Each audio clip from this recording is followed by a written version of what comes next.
राधे राधे, जय श्रीमन नारायण, हरे कृष्णा। कैसे हैं आप लोग? आशा करती हूँ कि भगवान हरि की असीम कृपा आप सभी को प्राप्त हो, आप सभी अच्छे हो और स्वस्थ हो।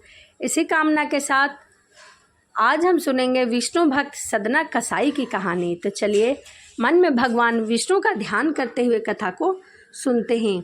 एक कसाई था जिसका नाम सदना था। वह बहुत ही ईमानदार व्यक्ति था। वह भगवान के नाम और कीर्तन में मस्त रहा करता था। वह पूजा पाठ तो नहीं कर पाता था, परंतु कीर्तन किया करता था। यहाँ तक कि उसका जो काम था वह मांस काट के बेचने का था, परंतु वह मांस काटते हुए भी भगवान के हरि नाम को गुनगुनाता रहता था, उनके नाम का सुमिरन करता रहता था। एक दिन वह अपनी ही धुन में कहीं चला जा रहा था। जाते जाते रास्ते में उसके पैर से एक पत्थर टकराया और वह वहाँ पर रुक गया। उसने देखा वह काले रंग का बहुत ही सुंदर सा पत्थर है जो उसके पैर से टकराया था। उसने वह पत्थर उठा लिया और अपनी जेब में रख लिया और रास्ते में चलते चलते सोच रहा था कि चलो अच्छा हुआ यह पत्थर मुझे मिल गया, यह मांस तौलने के काम आएगा। ऐसा मन में विचार कर आगे चलता जा रहा था। उसके बाद वापस घर आकर उसने वह पत्थर मांस के वजन तौलने के काम में लगा दिया। अब सदना उसी से मांस तौलकर बेचा करता था। कुछ दिन में ही उसने समझ लिया था कि यह कोई साधारण पत्थर नहीं है, यह कोई चमत्कारी पत्थर है।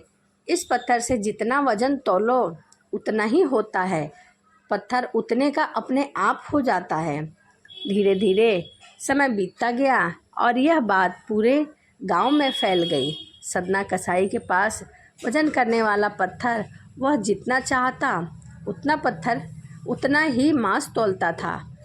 अगर वह 1 पाव मांस तौलना होता तो वह पत्थर 1 पाव का हो जाता, आधा किलो मांस तौलना होता तो आधा किलो का हो जाता, 1 किलो तौलना होता तो वह 1 किलो का हो जाता था।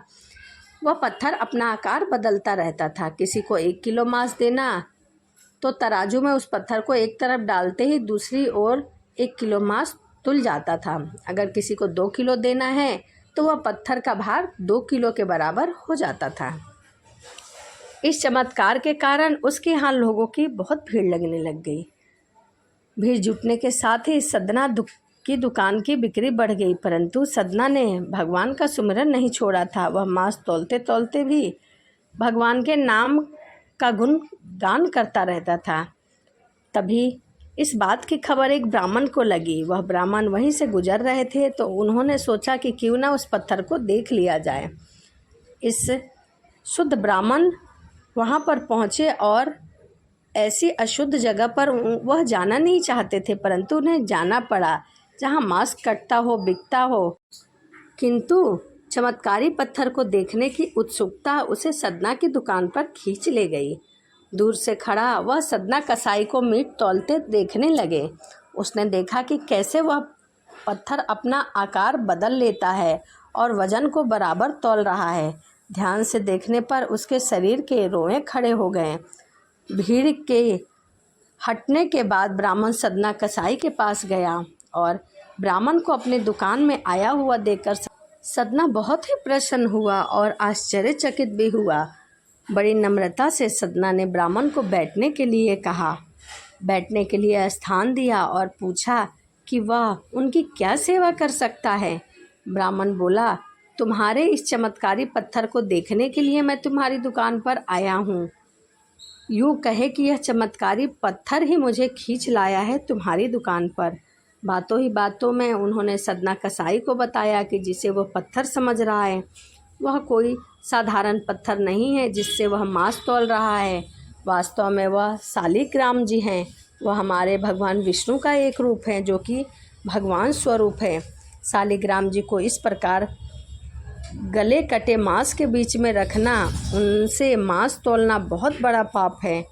सदना बड़े ही सरल प्रकृति का भक्त था। ब्राह्मण की बात सुनकर उसे लगा कि अनजाने में तो उससे बहुत ही बड़ा पाप हुआ है।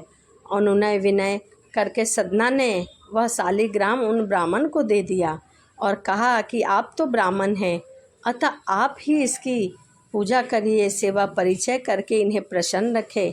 यह मेरे योग्य नहीं है, मैं कहाँ मांस काटने वाला, इनकी सेवा क्या करूँगा। ब्राह्मण उस शालिग्राम शिला को बहुत ही सम्मान के साथ अपने घर लेकर आए और उन्होंने शालिग्राम को स्नान कराया, पंचामृत से अभिषेक किया और पूजा अर्चना आरंभ कर दी।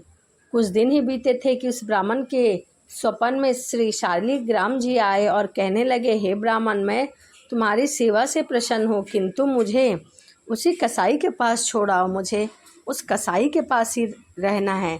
स्वप्न में ही ब्राह्मण ने कारण पूछा तो उत्तर मिला कि तुम मेरी पूजा अर्चना करते हो, मुझे अच्छा लगता है, परंतु जो भक्त मेरे नाम का गुणगान कीर्तन करता है उनके पास मैं अपने आप को भी बेच देता हूँ। सदना तुम्हारी तरह मेरा अर्चना नहीं कर सकता, मेरी पूजा नहीं कर सकता, परंतु वह हर समय मेरा नाम गुनगुनाता रहता है, जो कि मुझे अच्छा लगता है, इसीलिए तो मैं उसके पास रहना चाहता हूँ।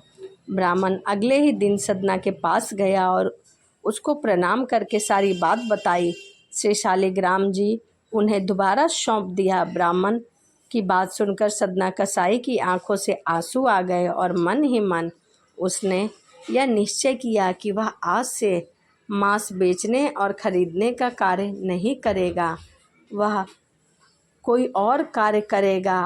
और उसने यह निश्चय किया कि यदि मेरे ठाकुर जी को कीर्तन पसंद है तो मैं अधिक से अधिक कीर्तन नाम करूँगा, अधिक समय कीर्तन में लगाऊँगा, भगवान को अधिक से अधिक कीर्तन करूँगा भगवान का, क्योंकि मेरे ईश्वर को मेरा हरि नाम ही अच्छा लगता है। तो यह विष्णु भक्त सदना कसाई की रोचक कहानी थी। किस प्रकार से भक्त के वश में भगवान हो जाते हैं उनकी भक्ति से प्रसन्न होकर। तो वीडियो आपको कैसी लगी कमेंट ज़रूर करिएगा। तो चलिए इसी के साथ यहीं वीडियो को समाप्त करते हैं और मिलते हैं अगली वीडियो में। आप भी ज़्यादा से ज़्यादा हरि नाम का सुमिरन करिए। जब भी आप खाली रहते हैं या फिर किसी भी कार्य को करते रहते हैं तो भगवान के नाम को आप जप सकते हैं। तो चलिए मिलते हैं अगली वीडियो में। राधे राधे।